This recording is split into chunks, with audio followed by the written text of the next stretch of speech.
এবার তো শেখ হাসিনা বা তার দল আওয়ামী লীগ ভোটে অংশগ্রহণ করতে পারেনি। যদি তারা ফিরিয়ে নিতে পারে কোনো অসুবিধা নাই, কিন্তু কথা কি, সে ফিরিয়ে নেওয়ার যে কি শাস্তি দেওয়ার জন্য, বিচার করার জন্য, কিসের জন্য আমার জানা নাই। যদি বিচার করার জন্য হয়, শাস্তি দেওয়ার জন্য হয়, তাহলে ইন্টারন্যাশনাল যে প্রোটোকল আছে সেটা মেনে হবে। সেটা দুই দেশের মধ্যে আলাপ আলোচনা করতে হবে।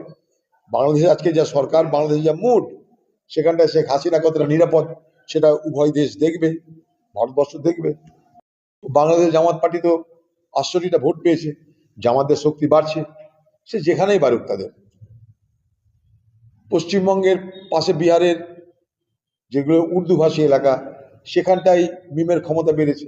এটার সঙ্গে এটা আমি এক করতে রাজি না। ওটা এক দেশ, এটা আরেক দেশ। এর আগেও জামাতরা সরকারে ছিল, কোনো সময় সমর্থনও করেছিল, সংখ্যা কম ছিল, 18টা সিট ছিল আগে জামাতদের, ৬৮টা হয়েছে। ভারতবর্ষে বিজেপি কখনো 2টো সিট ছিল, এখন ভারত সরকার চালাচ্ছে।